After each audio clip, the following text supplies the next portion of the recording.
நீங்கள் எந்த பிஸ்னஸ் பண்ணாலும் நீங்கள் பேசிக்காக பிஸ்னஸுக்குள்ளுடைய அந்த எசன்ஸ், அந்த நுணுக்கம், எசன்ஸ்ன்றது அந்த பிஸ்னஸுடைய நுணுக்கத்தை தெரிஞ்சு வச்சுருப்பீங்க. அது தெரியாமல் பிஸ்னஸுக்கு போக மாட்டீங்க.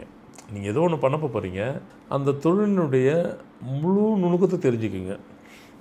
பிஸ்னஸை பண்ணுறதுக்கு முன்னாடி இப்போ எனக்கு ஃபுல் நுணுக்கம் தெரியுங்க, நான் இறங்கி பண்ண போகிறேன், பிரச்சனையே இல்லை. எனக்கு கடன் கொடுக்கறதுக்கு கூட ஆள் இருக்குது, என்னை நம்பி பணம் போடுறதுக்கும் ஆள் இருக்குது, எல்லாமே சரி. உங்கள் டேட்டுக்கு எதுவோ அதை செய்யுங்க. இப்போ நீங்கள் 1ஆந்தேதி பிறந்திருக்கீங்கனாக்கா நீங்கள் பார்ட்னர்ஷிப் பண்ணாதீங்க, ஒர்க் அவுட் ஆகாது. நீங்கள் இறங்கி பண்ணிங்கன்னா கூட யார் கூட இருந்து பண்ணுறீங்களோ, நீங்கள் பயன்பெறுவதற்கு முன்னாடி எல்லாத்தையும் கற்று வச்சுக்கிட்டு, தொழிலை கற்று வச்சுக்கிட்டு, நீங்கள் விட நீங்கள் யார் கூட சேர்ந்தீங்களோ அவர் தான் தொழில் கற்றுக்கிட்டு அதனுடைய நுணுக்கம் தெரிஞ்ச மாதிரி அவர் எஸ்கேப் ஆகிடுவார், அவர் தப்பிச்சுவார். நாளைக்கு அவர் தான் பிஸ்னஸ் பண்ணுவார், நீங்கள் மாட்டிப்பீங்க. நீங்கள் வெறும் ஆள் ஆடுவீங்க. அவர் கொஞ்சம் காசு எடுத்து வந்துட்டு அதில் பெரிய பிஸ்னஸ் நிறைய பெரிய ஆள் ஆயிடுவார்.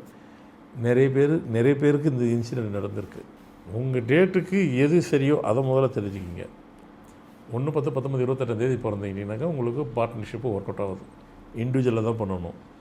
நீங்கள் கற்றுக்கிறது கொஞ்சம் டைம் கூட எடுக்கட்டும், ஆனால் நீங்கள் தோக்க மாட்டீங்க. இது ஃபஸ்ட்டு பாயிண்ட்டு. ரெண்டாவது, இன்வெஸ்டர் அப்படின்னு யாருன்னா வைக்கணும்னா இன்வெஸ்டர் வைக்கட்டும், பார்ட்னர் சேர்க்காதீங்க. ஒருவேளை தேவையோட 1% அவங்களுக்கு கூட கொடுத்துருங்க. அவங்கள அவுட் ஆஃப் பார்ட்னராக வச்சுக்கிறங்க. அப்படின்னா அவுட் ஆஃப் பார்ட்னர்னால் என்னென்னாக்கா, ரிட்டனாக அக்ரிமெண்ட்டில் கையெழுத்து போடாத ஒரு பார்ட்னர். அக்ரிமெண்ட்டில் கையெழுத்து வேண்டாம். எங்கள் பிஸ்னஸில் பணம் போடுறவர் கையெழுத்து போடாமல் எப்படி கொடுப்பாரு? பணம் வாங்கினதுக்கு கையெழுத்து தனியாக எழுதிக்கிங்க, பிஸ்னஸில் போடாதீங்க. அதுக்கு அர்த்தம் தான். உங்கள் பிஸ்னஸ் எதில் ஆரம்பிக்கிறீங்களோ அந்த பிஸ்னஸில் அவர் இல்லை, உங்கள் பேர் தான் இருக்குது. உங்கள் பேரோட நீங்களும் அவரும் பணம் வாங்கிக்கலாம், அதுக்கு தனியாக பேப்பர் வச்சுக்கிங்க, இதில் சேர்க்காதீங்க. இந்த பிஸ்னஸ்க்காக அவருக்கு பண்ணுறேன்னு சொல்லி அதை தனியாக எழுதிக்கிங்க. அக்ரிமெண்ட் கிடையாது அது.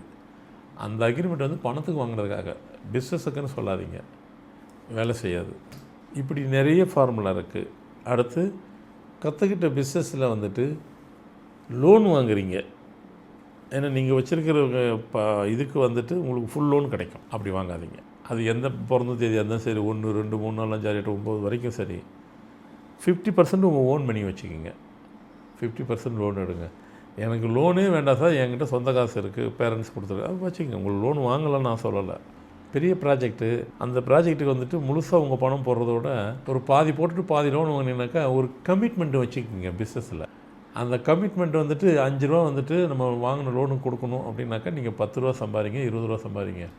அங்கே 5 கொடுத்துருங்க, 5 செலவுக்கு வச்சுங்க, 10 சேவிங்ஸ்க்கு வந்துடும். இந்த மாதிரி ஒரு ஃபார்முலாவை போட்டுட்டு பிஸ்னஸ் பண்ணுங்கள். அதுக்கு டைம் கூட எடுத்துக்கோங்க. அந்த பிஸ்னஸ்ஸு 100% உங்களுக்கு வெற்றி கிடைக்கும்.